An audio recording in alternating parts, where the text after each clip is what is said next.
Hello, everyone. Welcome back to another episode of the Lakers Outsiders podcast. Basically, our second episode this weekend, extended weekend, basically. But after a long delay, we thought we'd treat you to a couple episodes here back to back. A lot to talk about with the season having just ended, with a wild, or what we assume to be a wild off season upcoming. We wanted to split it up into two shows. I believe on Thursday we talked about kind of the season, recap the regular season, talked a lot about the young core, the rookies. Today we're going to look more forward to the future, talk about the off season that's coming up. With me today, as always, Hani. Hani, how much did you enjoy watching LeBron lose as he inches closer to his next regular season game being in a Laker jersey? Well, as a lifelong Raptors fan, I'm obviously excited for my Toronto squad, and then as a lifelong Lakers fan, that one is actually serious. Yeah, I'm pretty excited. The more ammunition we get to just mess around and say LeBron James is coming to the Lakers, the better. It makes for a lot of great jokes. I mean, in reality, that game could not have played out more perfectly for Laker fans. LeBron played 44 minutes, has 24, 12, and 10, and they were never really in the game aside for a small run that they went on in the third quarter. So, yeah, now we just need the Jazz to obliterate OKC, and it'll be a perfect Sunday. That game, if you guys are watching live, will be coming up soon. So be sure to cheer on the Jazz for that one. But we're going to start with the exit interviews. The Lakers had Thursday and Friday. The players went on Thursday. The Luke and Magic and Rob went on Friday. A couple interesting things come away with from the interviews.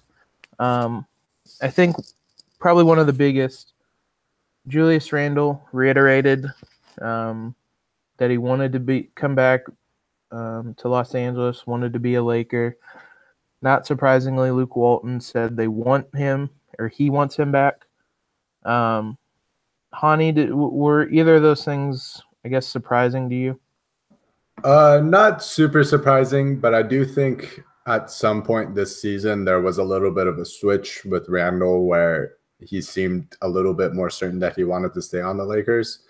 All this talk of free agency and trades that was happening early on in the year, he kind of didn't talk about it until probably after the All-Star break, when he was a little bit more direct in saying that, hey, I want to stay with the Lakers, I want to be in this uniform, and I want to play here long term. That doesn't necessarily surprise me, but I think it is important given how the season kind of started for him. He was benched for Larry Nance. He didn't start out playing really well. He's had some run-ins with Luke Walton. They kind of butt heads every once in a while, even though they both kind of talk about how it's a mutual respect sort of relationship between them. But I think it is a little important for the Lakers that he wants to stay here, given all this talk about how they're willing to move on from him to sign star free agents. And he played his way into being the kind of guy that the Lakers would want here.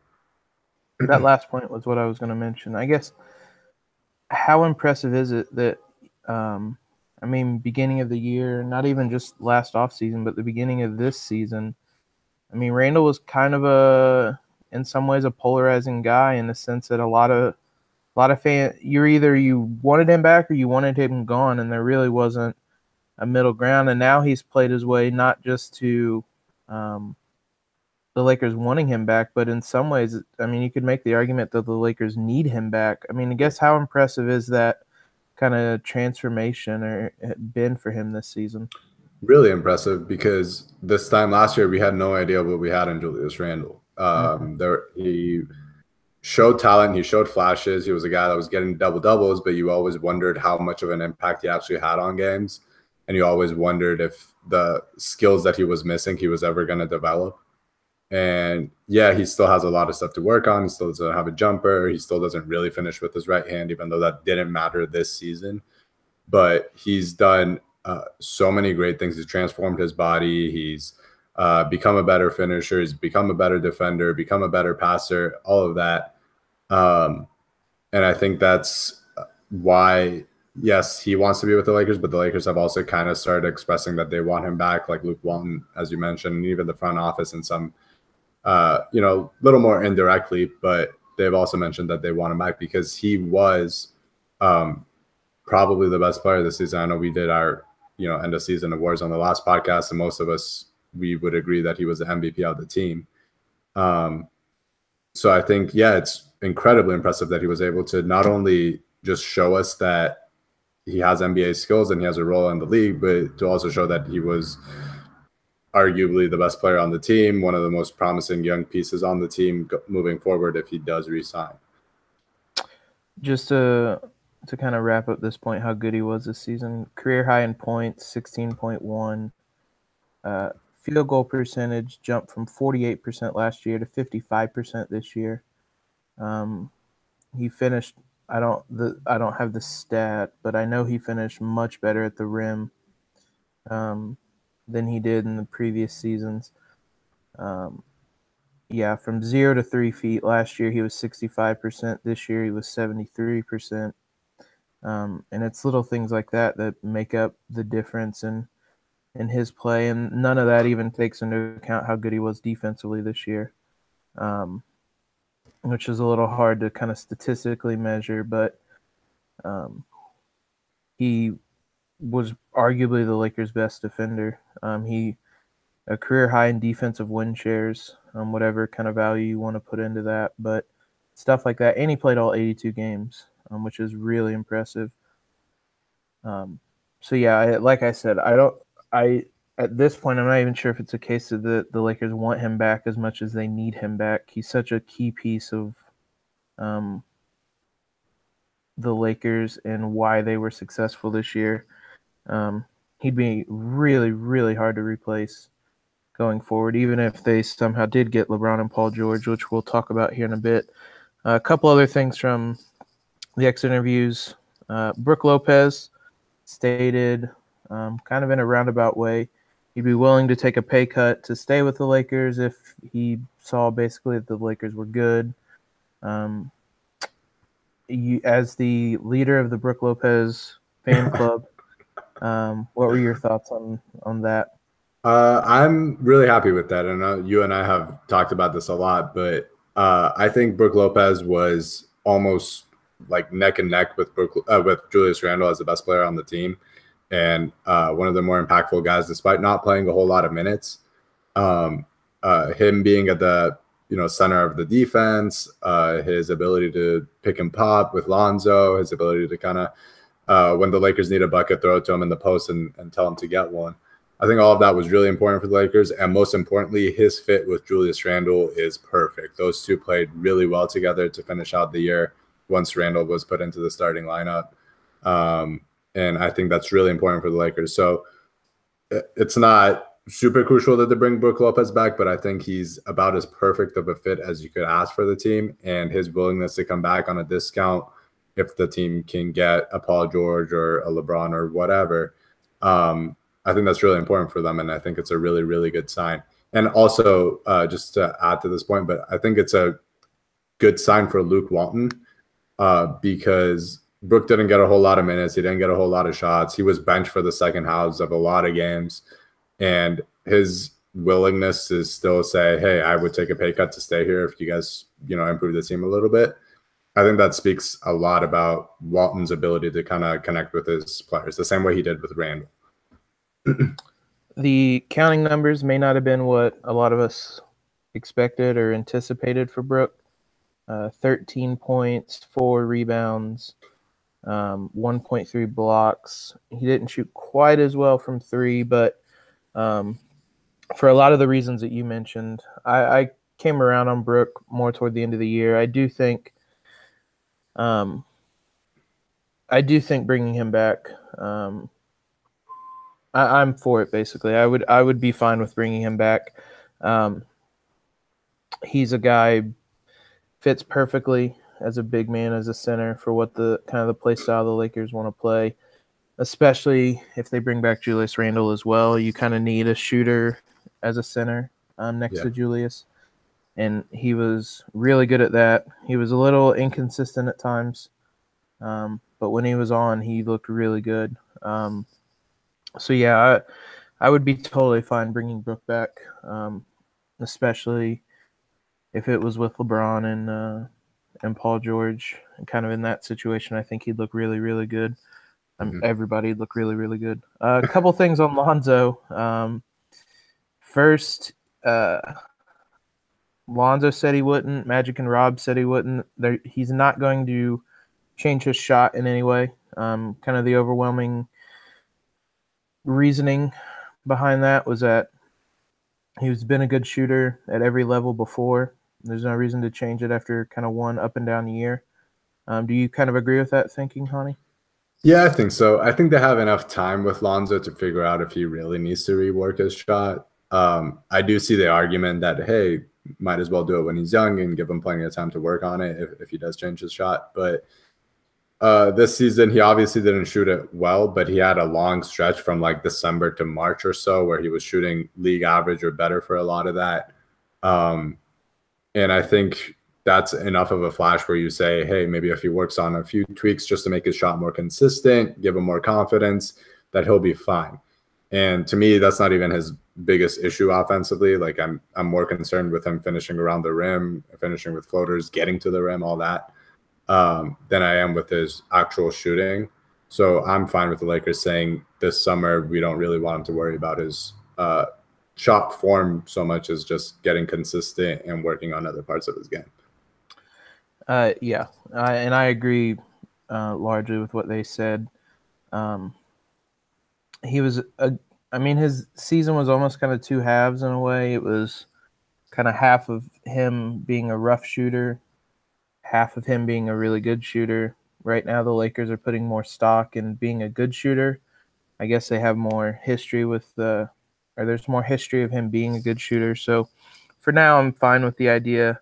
And he was still a positive influence even when his jumper wasn't falling, that I'm fine with them kind of leaving it as is, maybe making a few kind of minor tweaks and going with that. The other thing about Lonzo as well as Kuzma, neither are playing in the Summer League. Josh Hart and Thomas Bryant will.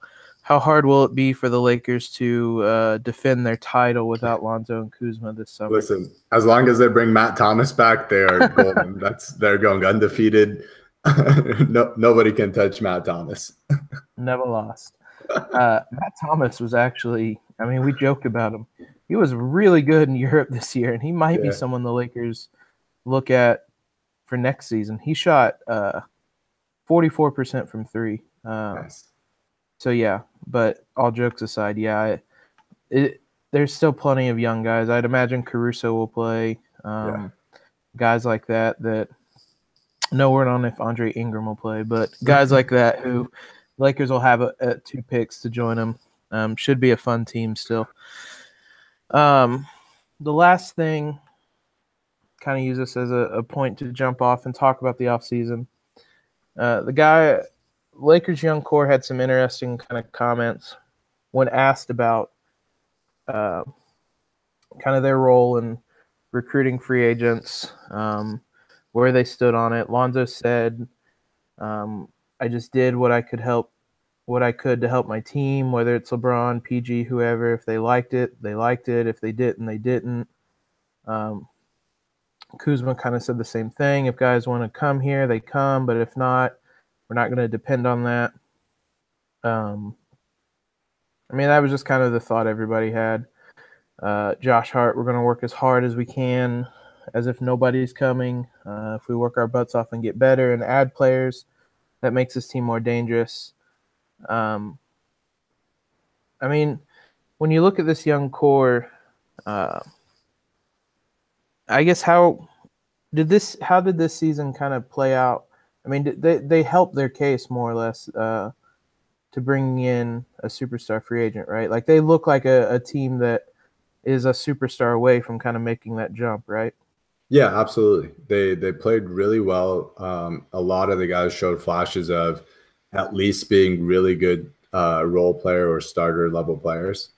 And there were a lot of games where you thought, man, if they had just a go-to guy down the stretch that could get them a couple buckets, you're winning those games. And that's where a guy like Paul George or LeBron James or whoever else, if the Lakers can recruit them and sign them, that's where their impact will really show for this team, I think. And yeah, if you get even one of those guys, as a team that should contend for the playoffs at least, and then see where that goes from there.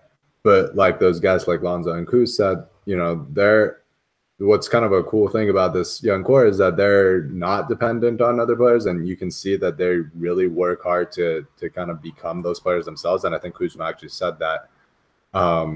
And there's value to that being, if they don't get a good player, there's value to having these guys kind of grow together and kind of organically become star level players of their own if they can get there, and kind of having a more sustainable growth as well. There were a ton of positives from this young core that would give you optimism going forward. Randall, we talked about, looked good all year, and various guys kind of stepped up at different points of the year. Lonzo looked really good for most of the year. He goes down. Josh Hart gets put in the lineup. He looks really good. Ingram goes down. Kuzma's in the lineup. He carries the Lakers to a couple wins with some big fourth quarters. Guys like Clarkson and Nance are traded. And you get other players to step up. Caruso looked like he could be a kind of a future backup point guard. Stuff like that where you find guys. The depth the Lakers have with this young core is a big thing as well, where, like you said, they aren't really dependent on bringing in a superstar. That being said, it'd be really nice to get one of those guys as we kind of look forward to the offseason. I don't think it's an exaggeration to call this one of the biggest, if not the biggest offseason, kind of at least in recent memory. We were talking about it before we went on. I would say that this is probably the biggest offseason since the Dwight Howard summer. Summer of 2012, so in 6 years. This is a summer where kind of the possibilities are endless. The Lakers, we criticized them a lot last year. I think a lot of those criticisms are still valid, but nonetheless, they're going to walk into the summer with a team that had 35 wins and, as we said, looks ready to kind of make the jump. And they have the ability to add not one, but possibly two max guys. How big is this summer for the Lakers, Hani? It's pretty huge. It's the first time in 5 years where they have something they can pitch to star free agents other than, hey, Los Angeles is a pretty cool place to live and we have Hollywood over here. There's a lot of hope that whether the Lakers get a star or not, that this team is kind of getting closer to finally getting out of the rebuild. And that's largely on the young players and what they've done. It's on Luke Walton for showing promise as a head coach and kind of growing this culture that a lot of people are kind of talking about now. And to an extent, even though we're still a little unsure about how good they are, Magic Johnson and Rob Pelinka kind of add to that a little bit. Obviously, they have kind of credibility with players, especially Magic as, an all-time great. Pelinka is a former agent of some star players. And, they bring a level of charisma and a level of confidence that, hey, the Lakers, not only are they in a prime destination for guys that want to live here, but they actually are good on a basketball court. And we have this vision that we know exactly how we're going to get to this point where we're contending for titles again. So I think that's why this offseason feels bigger than usual. It's because the Lakers just have an ability to kind of pitch that. And there's, guys that have expressed their desire to be here in Paul George's case, or a guy in LeBron James who everything we've heard, there's a lot of smoke to him wanting to leave Cleveland, or a guy like Kawhi Leonard, who we don't know exactly what's happening with San Antonio, if you want to go for a trade there, or a guy like DeMarcus Cousins, who's coming off injury, but is going to look at the Lakers as, hey, this is a good place where I can, be the guy for these young players who have a lot of promise, or whoever else. But the Lakers just kind of have, more than the last 5 years, they have an ability to kind of show players exactly what that vision is. And I think that's the most promising thing about the summer. You mentioned it. This isn't a situation. When Mitch and Jim were here, we kind of drew a lot of comparisons between Mitch and Jim just chasing free agents the way they did, and the fact that Rob and Magic wanted to do the same thing. To be fair to Rob and Magic, I think the situations are entirely different now, and I think, as I said, we've given them a lot of criticism. They deserve some kind of praise in this. Whether you agree with their plan or not, they went out. They've never wavered from it. And they're going to head into this summer in a really good position to add some of these big names. And I think the big difference, or at least one of the big differences, is when Mitch and Jim were going into these meetings with Melo, with whoever it was, Aldridge, guys like that, even Dwight to a certain extent, they were saying, hey, come join an aging superstar and be the guy to carry the torch on to kind of the next stage of the Lakers. That's not really appealing, as we found out. People don't want to come in, and they kind of saw what everybody else saw, and that the Lakers were set for a rebuild. And instead, now this year, they're going into these meetings and saying, hey, look at this Laker team, 35 wins. They have a ton of really young pieces. And instead of being, hey, you can carry this torch for a couple of years while we figure things out, it's, hey, you come be the guy and put us over the top and get us into the playoffs. Mm-hmm. It's a huge difference in the recruiting pitch. And as I said, Magic and Rob, they did excellent drafting guys. The trades they've made have been wins, aside from the D'Lo one, which we're not going to rehash that, but they keep adding. I think one of the big things, they realize that their scouting department's really good, and they keep going out and finding ways to add picks. They did it with Lou last year. They did it with Clarkson and Nance this year. I thought they got back great value, and they had a plan. Whether or not you think it was smart for them to tell everybody their plan, they went out and did what they needed, and now they have room for 2 max players. So I think kudos to them. And the other guy you mentioned, Luke, I think at times, or really a lot of time, probably doesn't get the credit he deserves either. He took a lot of steps forward this year. I know a lot of people liked to kind of blame some of the losses on him. He's still a second-year coach, kind of figuring things out.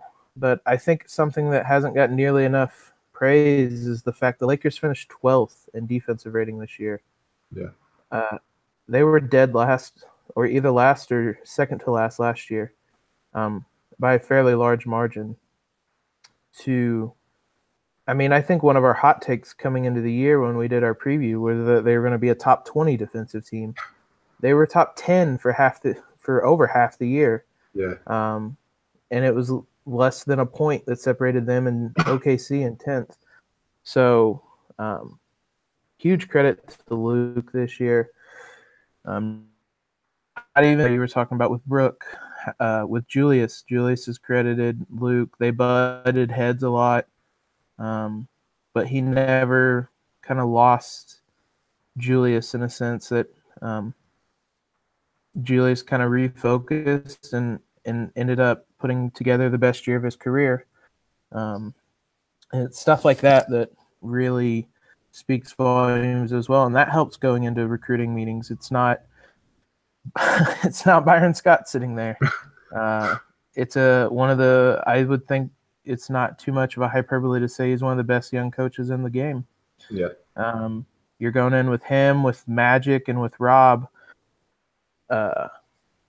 It's a hell of a group to go in with, and there's a lot of reasons that the Lakers should be, or Laker fans should be excited about that, because I think there's a lot of positives just in that alone. Talk a little bit about a couple of the targets. The big one I think we already talked a bit about, but Paul George seems like a long time ago that he was hell bent on going to the Lakers. But I mean, those stories still existed. Even when there was still the reports, even before he was traded, when he was traded to OKC, that it was a 1-year thing. He's going to the Lakers. There were people in Lakers fans and whatnot that didn't want to trade for him because they were so certain that he was going to come to the Lakers this summer. We've kind of reached the day of reckoning. Well, not quite, but we're getting to the day of reckoning. Hani, how strongly do you feel about Paul George? Do you still think he's going to be a Laker? I guess where do you kind of stand on all that? I'm pretty 50-50 on it. And I think given how the last few years have gone and given how free agency has usually gone for the Lakers, I think that's like wildly optimistic. It's just based on everything that Paul George has said about the Lakers, whether directly or through, reports and sources. And then it's on, how the Lakers have played this season, what they've kind of shown guys around the league about their ability. And the Thunder, they ended up getting, I think, the 4th seed, but they, for a lot of the season, I think everybody would say they were kind of a little disappointing. They weren't playing up to their expectations and the level of optimism that Thunder fans had about them. That said, like a lot of this hinges on the playoffs and how the Thunder do. And whether they're able to kind of show Paul George that they're close to contending with him and Russell Westbrook and Melo and, everybody else. But I think 50-50 is kind of a good way to look at it for the Lakers in that I think it's just between the Lakers and the Thunder. I don't think any other team has really been on Paul George's radar. And obviously that could change, the Sixers or the Rockets or whoever could make a pitch. But I think it's always for him been between staying where he is, which last year was Indiana, this year it's OKC, getting more money that way, being on a contending team, or going to the Lakers where, he's going to where he's from, playing with a young team and has a chance to kind of grow with them and become a contender in the future. So yeah, this is my way of saying I have no idea what's going to happen. But I think it's still kind of optimistic for me to think about the Lakers having a pretty decent chance at signing one of the best players in the league. I've been bullish on this, and I will remain bullish on this. I think he's going to be a Laker opening night, next October, presumably. Maybe I just believe in all the hell-bent quotes he gave last year more than anything else. I think a big thing that we learned this year is you can't really read too much into what Paul George says. To a certain extent, I think he kind of panders to whatever media is in front of him. But he had some interesting stuff when he came to LA. Called it home a couple times, talked about how much fun it'd be to play it back home, I think was his quote. Yeah. He's from the LA area. I don't know. We've seen in the past superstars playing with Russ. It doesn't always end well. He's a hard guy to play with as much as people love him. And they underachieved a lot this year. They're basically going to be the same team as they are this year. Moving forward with Steven Adams on the books for a lot, Russ on the books for a lot, Melo next year as well. Guys like that. there isn't a lot of room for growth with that team that only had 48 wins this year, and I don't know. I think with the Lakers situation, they can bring in PG. They're arguably a playoff team right away, and then in a year or so, if they keep Luol Deng on the books, he comes off, and you have room for another max guy to add to that roster. So, I don't know. I've been bullish on it. Something about this has always kind of made me feel like Paul George is going to come to LA. I honestly, at this point right now, I think I would have them as the favorites, which is probably a hot take, but I don't know. I've been really optimistic about this the whole way. The guy I'm not nearly as optimistic on, LeBron, is the other one that's been mentioned a lot. It started about this time last year, maybe a little later. Bill Simmons randomly throws it out there on a podcast that he's heard scuttle that LeBron in LA is a thing, and here we are about 10 months later. Is LeBron in LA still a thing, honey? I think LeBron in LA is going to be a thing until LeBron retires. Honestly, this is like the third time that we've heard the Lakers are involved in trying to sign LeBron. But yeah, I'm with you in that I'm not super optimistic about LeBron coming here. But I do think there's a little bit of, smoke and a little bit of fire based on that. But I just think there's so many other teams that are going to be vying for his services. And, LeBron always likes to have a level of leverage over whatever team he's on. And a lot of this, I think, has to do with his leverage over the Cavaliers and basically getting them to keep spending for a contending team, which is something that Dan Gilbert obviously is known to not want to do. So I that's why I'm not as confident in LeBron as I am in Paul George, because I don't think the rumors about LeBron are as direct about him wanting to play in LA. With Paul George, that he wants to play in LA. You just don't know if that's his preference over staying in OKC. LeBron, I think you don't really know what he wants to do. You don't know where he wants to go. And there's a lot of good teams that are willing to basically break up their entire team to get the cap space to sign him. And he's going to have literally 30 teams to choose from. Maybe 29. I don't know if the Warriors would sign LeBron, but yeah, so because of that, I'm with you in that I'm not really confident about LeBron coming to the Lakers. There's, I agree a lot, and with PG, he's from the area. He's had these quotes that we said. You can read as much into him as you want. There's a definitive connection between him and LA. There isn't really one with LeBron other than he owns a home in LA, which a whole lot of NBA players do. Other than that, there's never really been anything to connect him to LA, which I think is part of the reason that I don't think he comes to LA. I think the other part is it's a much, much, much, much tougher road to the finals in the Pacific Division, let alone in the West. You're going to see Golden State 4 times as opposed to twice, and you're going to have to play a much tougher, many tougher teams than the teams he's played in the East. So there's just a lot. I'm not sure that he'll stay in Cleveland, which is probably just a whole other topic. They have a whole lot of problems. And anybody who watched them lose to the Pacers today, a lot of them were very evident. But I just don't know if the Lakers are really that much of a contender for him. But I would certainly take him. He'd fit pretty well coming off the bench behind Kuzma and Andre Ingram. The last name we'll kind of briefly mention. This is probably this is even less of a connection than the LeBron to LA stuff, but it's something that's existed. It's something that has been out there for a while.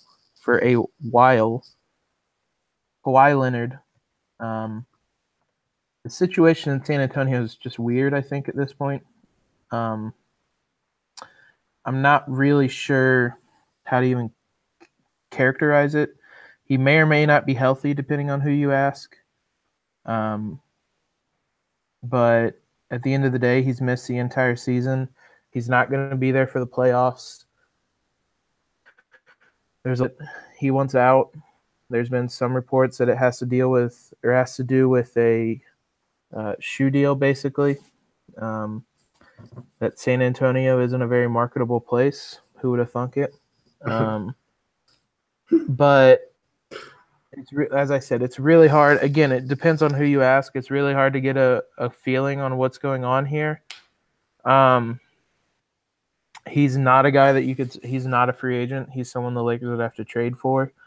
So, I mean, what's kind of your take on all this, Hani? And is he somebody the Lakers should be looking at potentially trading for?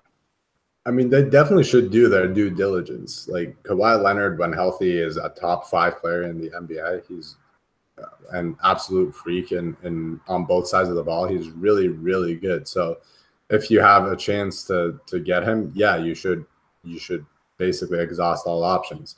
That said, I'm kind of brainwashed into just giving the benefit of the doubt to the Spurs for everything. And, I think there is a little bit of an issue there. All the weirdness with the injury, Greg Popovich saying that you have to ask Kawhi in his group every time he's asked about what's going on there is kind of a little sus. But in general, I think that Kawhi is not the type of guy that would ask out from a team. He would just wait until free agency if he wants to leave. And the Spurs, I think, are a strong enough organization where they wouldn't make a hasty decision in trading him unless they know something is wrong. So to me, I don't think there's a whole lot going on with the Kawhi stuff, both regarding the Lakers and regarding the rest of the league. But again, there's teams asking them about him right now, and the Lakers should be among those teams just to get an idea of what's going on. I agree. If nothing else, they need to do due diligence, see what his availability is. Whether or not they go after him more seriously after that remains to be seen. But it's something that, little teaser, it's something I'll be writing about. But, I mean, basically, if he's available, I think it's somebody that the Lakers should very strongly consider going after. But there's a lot of questions there. If this injury thing really is real and he really did miss a whole season because of it, how serious is it? How likely is it to reoccur? Things like that. But it's things I trust that the Lakers will look into and get enough information on. I mean, I guess that kind of brings up the idea, where do you stand? I know Magic was asked this at his exit interview and absolutely refused to answer it. Where do you stand on potentially breaking up the young core, trading for a guy like a Kawhi or somebody like that of that caliber? I mean, would you, if the deal is right, would you break up this young core to bring in a superstar? Yeah, I mean, if you can get a good enough deal where you don't have to move too many players and you have options to kind of build around the guy that you trade for to vault into contention right away, then yeah, I think you have to do it. I would be a little cautious because we don't know about what Kawhi's injury is, and I'd be a little bit cautious about trying to go all in too quickly and not having a way to sustainably build around the new core that you bring in, and then not actually having a good team other than having a couple of stars that mismatch and you put into your roster. But yeah, I mean, like, if you have the option to do it, you have to do it because it's the Lakers. They're all about titles, and that's the name of the game. And B, if you have the chance and it's a once in a lifetime opportunity to get a top 5 player, then yeah, you got to try and do it. Sentimentally, I love kind of just watching this young core grow together and get better and improve and hopefully get a star out of these players. But I also recognize that that's not necessarily realistic, and for wanting the Lakers to actually win again, because I'm tired of watching lottery teams. It would make sense for them to try and get star players, whether through free agency or through the draft or through trades. I mean, if you'd asked me this question and we weren't a 35-win team that showed as much promise, I think I'd be a little more concerned about trading parts of the young core. There were there's a lot of stuff made about Jeannie saying she wanted an all-star in LA, stuff like that. The fact that we kind of quote-unquote survived through that time period, I'm not so sure the Lakers would be willing to do it now. But I mean, like we said, if you do your due diligence, and we saw last summer that whatever you think it takes to get a superstar player like that, it's probably less. So I don't know if the situation's right, if the deal's right, I would be fine going after a guy. I'd be fine bringing in Kawhi, but I'd be fine going after a guy like that. I think it's certainly something the Lakers need to look into. I guess the counter to that, to breaking up the young core, stuff like that, would be basically running it back with this team. This Laker team, they're all young, basically. They even a guy like KCP, who was brought in, still a young player. Brooke was kind of the oldest regular rotation player. He's only 29. Guy like KCP's 24. I guess, what are your thoughts on potentially just bringing everyone back? Maybe they strike out on Paul George and LeBron. I guess, what's your thoughts on just bringing everyone back and running it back another year? I think if you asked me this last July after the D'Angelo trade, I would have been absolutely against it, because I thought with that trade, the only way I was going to be satisfied with it was that they could use that cap space to actually sign star players and kind of deliver on that plan. But after watching this team over the course of the season and seeing them win 35 games and show that promise, I'm a lot more comfortable with them saying, hey, we have something special here. We have a lot of good young players. We have belief that some of them could turn into stars. And the ones that don't, we think are starter level players. And I think that's true. And because of that, I'm comfortable with them saying, hey, we're not going to throw everybody to just get Kawhi if we don't know that we're also getting Paul George or LeBron or whoever. And we're not just going to overpay or take a huge risk on signing like Boogie Cousins, who's coming off an Achilles injury, and kind of running back the team and seeing how much better we can get this year and then trying again next year. Like, I'm way more comfortable with that now than I was 9 months ago. 100% agreement. If you'd have told me 9 months ago that the Lakers were going to just run it back, I'd have been livid. But I don't know. This team showed enough promise. There's enough young pieces that you kind of expect natural growth from, that you could see this team contending for a playoff spot next season.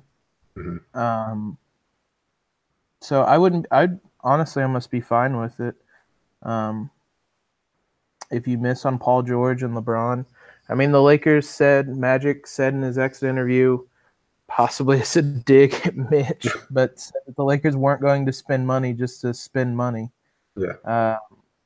Which is saying something with Luol Deng still on the roster. But so the Lakers aren't going to go out there and sign somebody just because they have the cap space for it, which I think is encouraging. They're going to wait until the opportunity's right. And they don't even necessarily need, like we said, they don't even need to necessarily sign somebody. Maybe somebody comes open via trade. It's similar to what the Celtics did. They just stockpiled a whole bunch of assets. Yeah.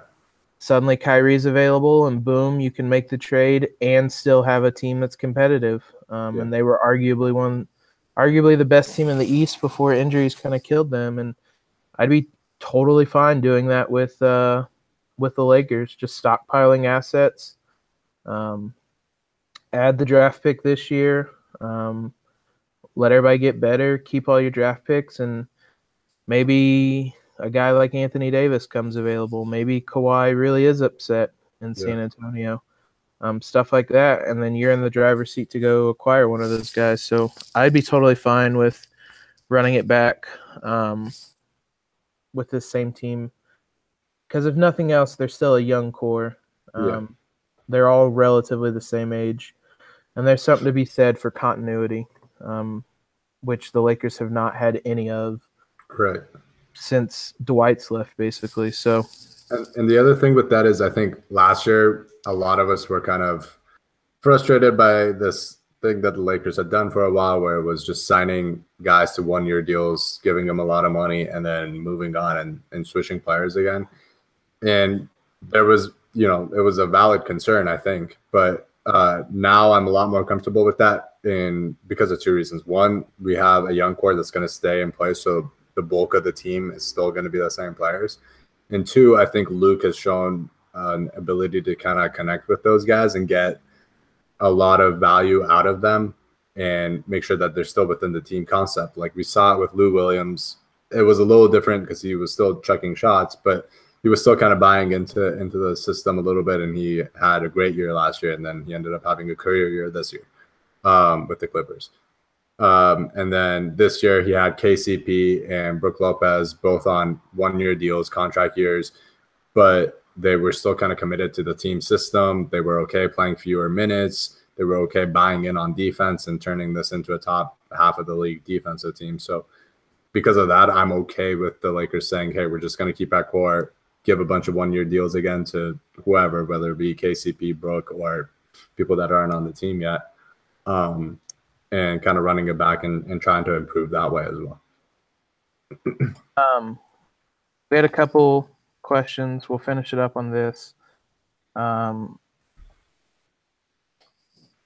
of them were from Affabrain, friend of the website. Always one of the more fun Laker accounts to follow. He first asked who's going to be back next year. So we're going to do this a little rapid fire. Okay. Yes or no that they'll be back. KCP? I'll say no. I'll go with yes. The Brook Lopez. I'll say yes to Brook. I think so too. I'll say yes. IT. No. I would agree. Julius Randle. I'm going to pray at the altar of the Mamba and say yes. I think he's become too important for the Lakers to let go. I honestly think at this point they'll just match any deal. So yes. Channing Frye.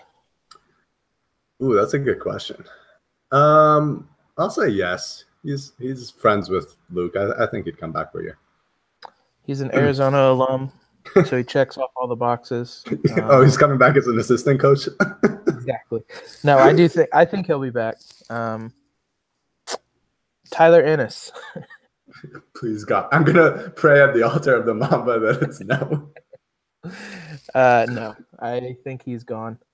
Andre Ingram. I want it to be yes. So I'll say yes. I'd love to see him back.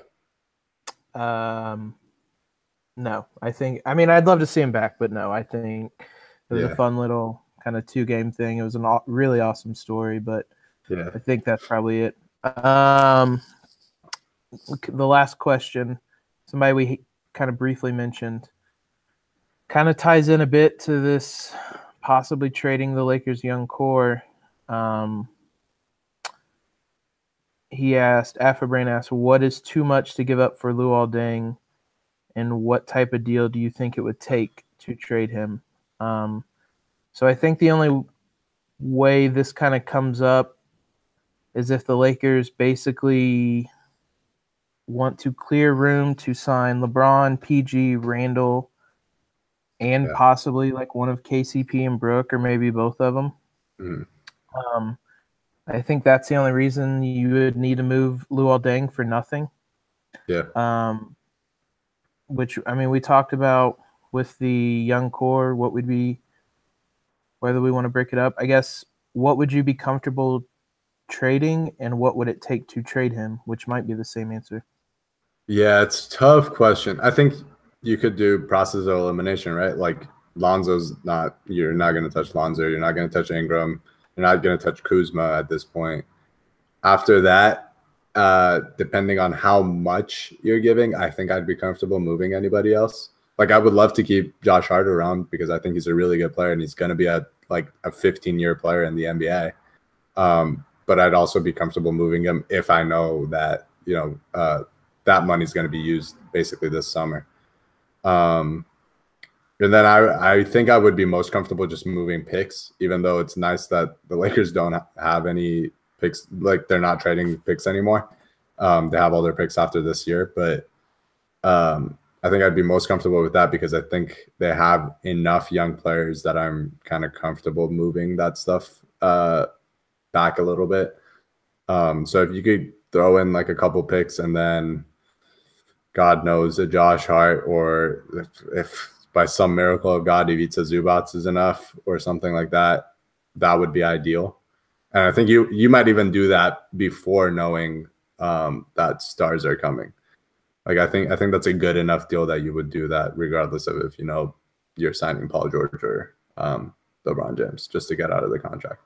But ideally, you don't move anything unless you know that's happening. So I would not do any deal trading Luol Deng without knowing 100% PG and LeBron are coming back or coming. Right. Because I just think it's too much. Like you, I think I would be most comfortable trading draft picks because, again, in this situation, you're landing LeBron and Paul George. You're going to be a good team. Those are going to be late first-round draft picks. So it doesn't hurt as much as it is this year where we're giving up, I think, the 11th pick. Yeah. I'd probably be okay trading Josh Hart and really kind of anything, I guess, down from him. Yeah. I wouldn't trade Kuzma, Ingram, or Lonzo. But, yeah, again, I would only do that trade if LeBron and PG are coming and you basically think you can also bring back, I guess, KCP and Brook, or you think there's somebody else on the market that you think you can add. I really don't know who else would kind of be that guy. Maybe, I guess, a JJ Redick or something like that. The market kind of nosedives off after those top 2-3 guys. Yeah. So I'm not really sure it's something the Lakers will look that much into. I honestly wouldn't be surprised if he's not even stretched this summer. Yeah, I don't think he would be. Which, I mean, I feel bad for him. I know the joke is he's making $17 million. Yeah. It's still hard to not be able to play the sport that you love playing. Yeah. I'd feel a little bad, but yeah, I mean, I wouldn't be, like I said, I wouldn't be surprised. All the Lakers have the cap room to bring in a Paul George and not have to bring Paul George, retain Julius Randle, and not have to stretch Luol Deng, which I think very well could be something that isn't done. I would not be surprised on opening day next year, opening night, if he's still on the roster. So, last thing, I didn't write this down. We're going to hold you to it, though. On opening night next October, what's the starting lineup? Ooh, starting lineup. I'll go Lonzo Ball, Brandon Ingram, Julius Randle, Brook Lopez, and Paul George. Why not?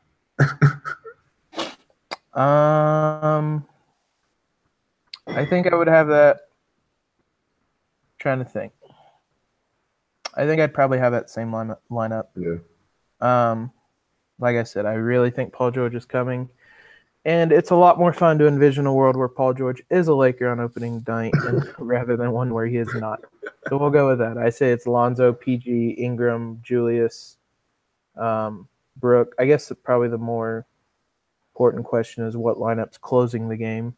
But still, I do think Paul George will be here. So hold me to it. If I'm wrong, we'll delete this video. that'll do it for us today. We appreciate everybody who tuned in, everybody who tweeted questions at us. If you aren't following us already, it's just at Lakers Outsiders on Twitter. Give us a follow. We're going to try to make these pretty regular, probably weekly during the off season. There's a lot to talk about. We're going to start here soon, shifting into the draft coverage. The Lakers have a first-round pick. They also have a mid-second-round pick. So try to get everybody informed on who may be coming to the Lakers. And then, like we said, there's a lot to talk about with free agency this summer. So there'll be a lot to still discuss coming up. We may try to bring some guests on and whatnot and preview some of this stuff with the Lakers this summer. So for Hani, this is Jacob signing off. We will see you guys next week. Shout out Caron Butler.